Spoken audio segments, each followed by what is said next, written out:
By 1873, London was transforming into the world's first modern metropolis. Victoria had just ascended the throne, and a city of 2 million people was about to explode into 6 million by century's end. Buildings rose and fell with ruthless efficiency. Progress demanded sacrifice, and scattered throughout the archives are watercolors, sketches, and photographs documenting what was about to disappear forever. In this video, we're using modern AI tools to reconstruct 11 landmarks that defined Victorian London but no longer exist. We're walking through streets that were demolished before the underground was finished.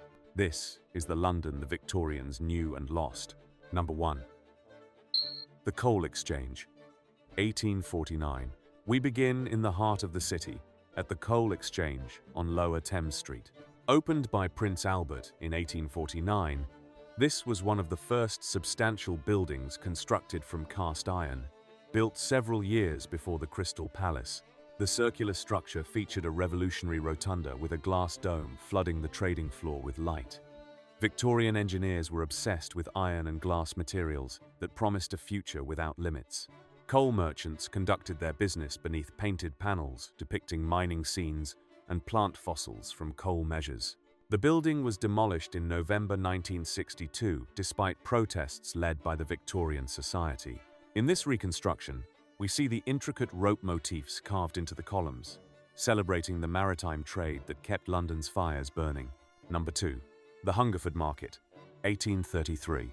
We cross the Thames to where the Hungerford Market once stood near present-day Charing Cross. Designed by Charles Fowler in Italianate style and opened in 1833, this covered market served Westminster with vegetables, fish, and cheap goods.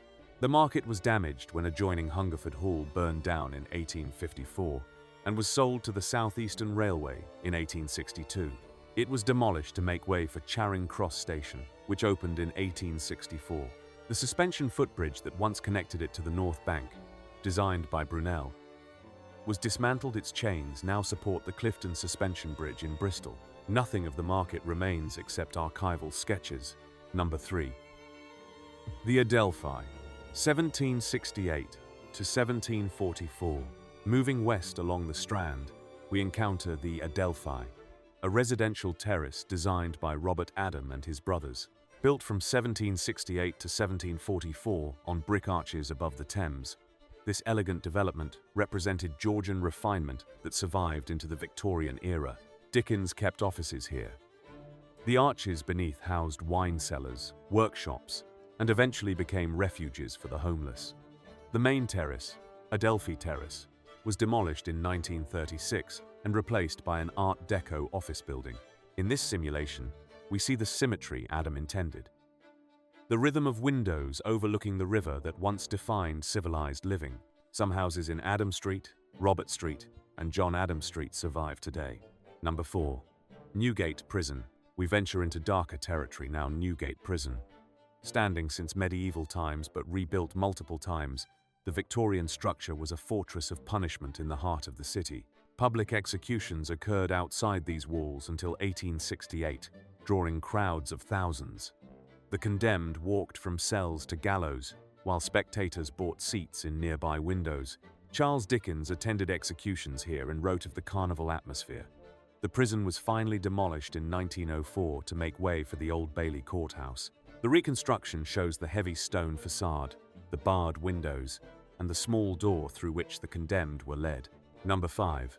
The Imperial Institute, 1893. In South Kensington, Victorian ambition took physical form in the Imperial Institute, opened in 1893 to celebrate Queen Victoria's Golden Jubilee.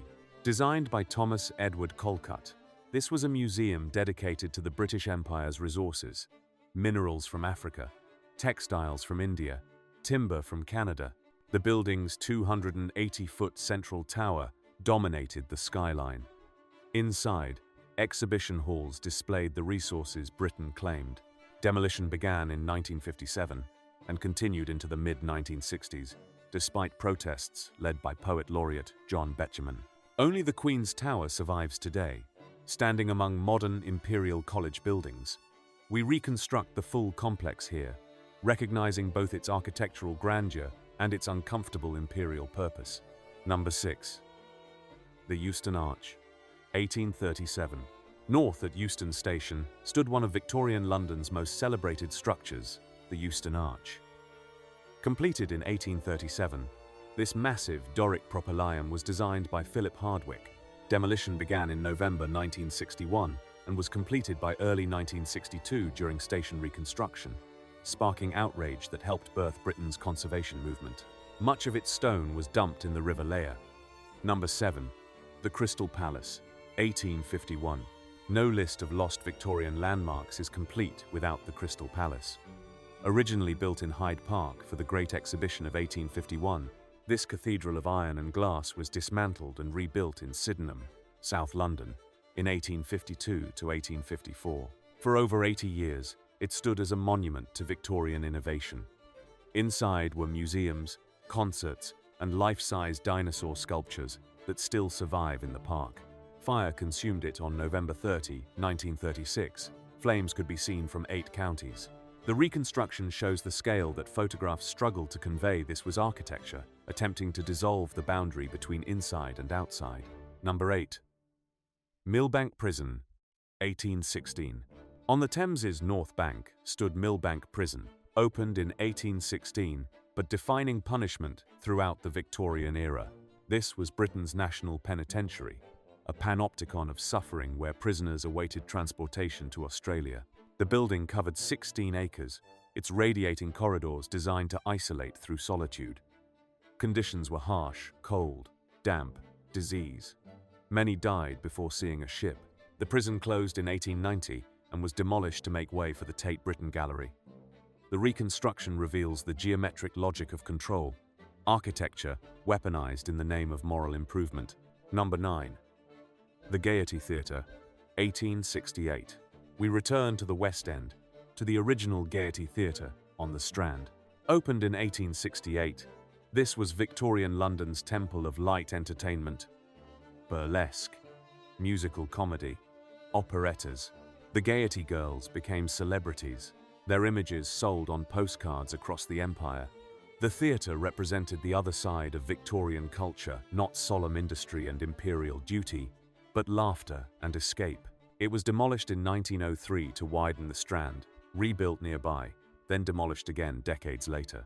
In this reconstruction, we see the original facade, gaslit, and promising an evening free from the century's burdens.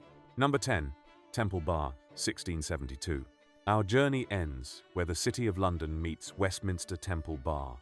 Designed by Christopher Wren in the 1670s, this stone gateway marked the boundary of the city's ancient privileges. Though built before Victoria's reign, it served as a Victorian landmark until 1878, when it became a bottleneck choking traffic. It was dismantled stone by stone and re-erected in Hertfordshire, where it stood forgotten for over a century. In 2004, it finally returned to London, now standing near St. Paul's Cathedral. The reconstruction shows it as Victorians knew it narrow, dark, necessary, and doomed by its own success. Number 11. The West Strand improvements. Finally, we witness the broader transformation, the demolition of entire medieval streets along the Strand. In the 1830s through the 1900s, Victorian London tore down crooked lanes, overhanging buildings, and ancient thoroughfares to create the wide, modern Strand we know today. Holywell Street, infamous for its second-hand bookshops and narrow passage, vanished entirely. These weren't individual landmarks but entire neighborhoods, erased to accommodate the Victorian vision of progress, wider streets for omnibuses, better sightlines, improved sanitation. The reconstruction shows the warren of medieval London giving way to Victorian order. Subscribe and help us keep the past alive. We'll see you in the next reconstruction.